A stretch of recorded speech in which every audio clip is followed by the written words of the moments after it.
Aims and objectives of teaching mathematics. The teaching of every subject aims at achieving certain aims and objectives. Until we have clear cut aims of teaching a subject, we would not be able to proceed on the right track. Aimlessness makes the work uninteresting and results in wastage of all the efforts on the part of the teacher and the students. Aims and objectives are the guiding stars that provide right direction to the teachers and the students. The main educational aim is to provide knowledge to the student so that he become useful citizen in the society. Aims are dependent on values and vice versa. One aims at a thing because one values it, and by aiming at a thing, only one would be able to realize its values. For example, if the aim of an intermediate student is to become an engineer, if anybody asks him, "Why do you aim to become an engineer?" he may say that there are so many benefits that could be derived, but he can experience all those benefits only by aiming to become an engineer and achieve that aim. In this way, aims and values are interdependent, and aims are formulated on the basis of values, and as the values are broad, the aims are also broad in scope. The word aims refers to goals, targets, and broader purposes. They are the directions and guidelines in the process of education. They are the ultimate targets of the educational process. They are called as larger statements with broader meaning. As aims are based on the values, these aims could be stated in terms of achieving these values as aims of teaching mathematics at secondary level.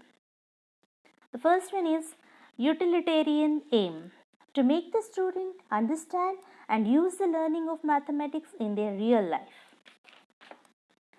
Disciplinary aim, to develop logic and reasoning in the students through the teaching of mathematics that discipline their mind. Social aim, to enable the peoples to imbibe good social virtues through the learning of mathematics. Cultural aim, to make the students understand the role of mathematics in developing the culture and civilization. Moral aim, to develop moral values in the students through the learning of mathematics. Intellectual aim, to develop the intellectual powers like thinking, reasoning, observation, concentration, etc. in the minds of the peoples through the learning of mathematics. Aesthetical and recreational aim, to develop their aesthetic abilities and to meet their varied interests and help them in the proper utilization of their leisure time. Artistic aim, to make the students identify the role played by mathematics in the nourishment of fine arts.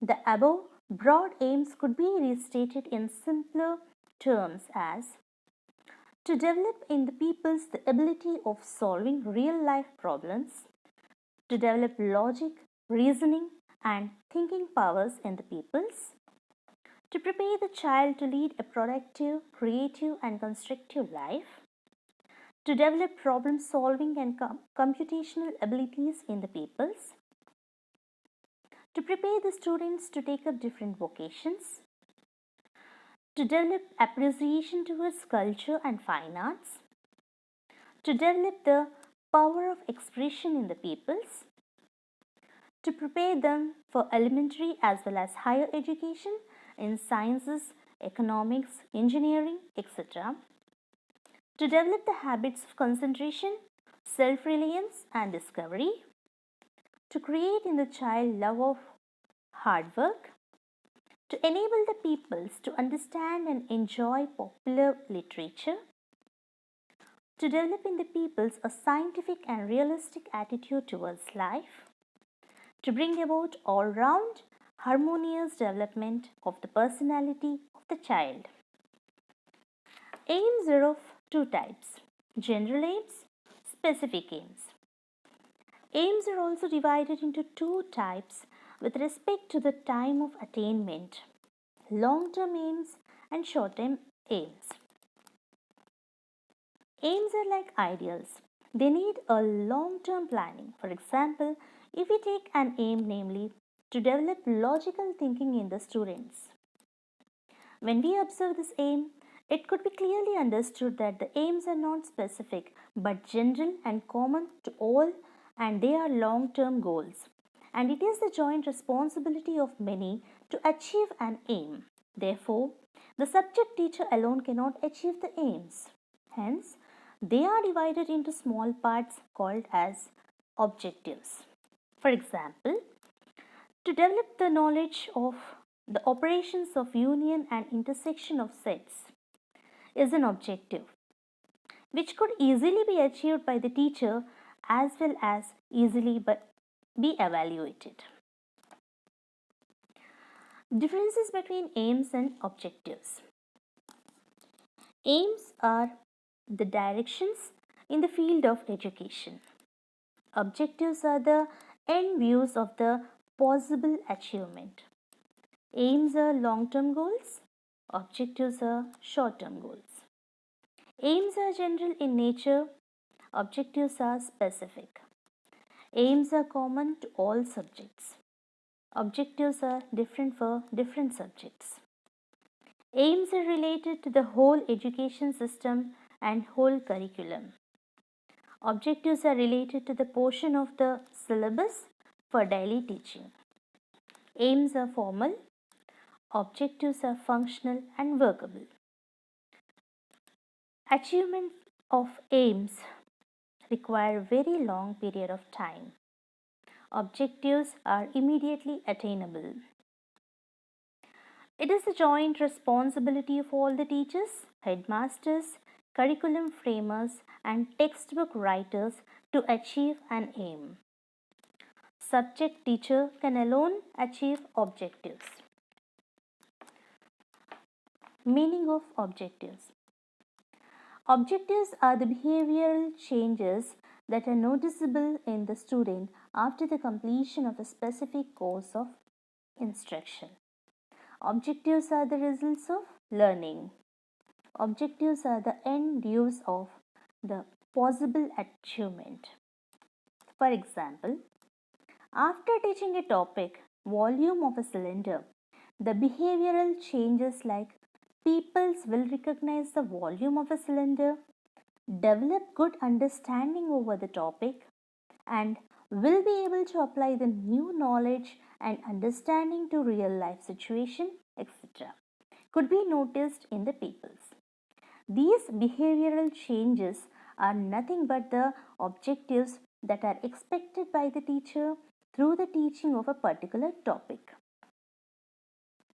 As these behavioral changes can be observed in the students after the completion of a specific course of instruction, they are also called as instructional objectives. As they indicate the changes in the behavior of the student, they are also called as behavioral objectives. While framing the objectives, the teacher should keep in mind four concepts. They are psychology of learning, demands of the society, social and educational philosophies, study of the learner. Characteristics of objectives.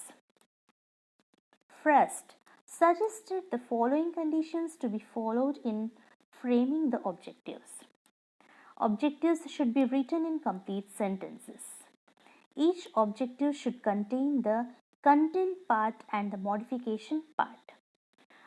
Objectives should be exact and clear.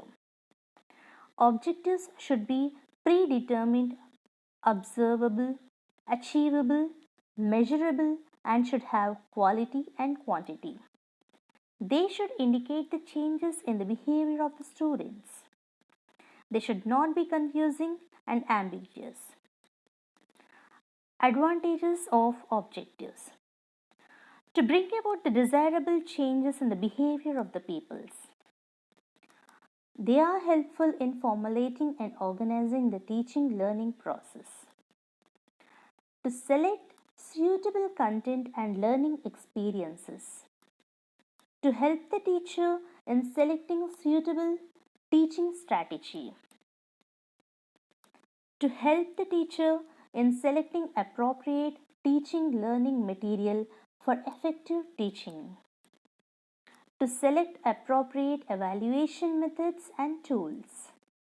To select suitable items or questions for preparing a test.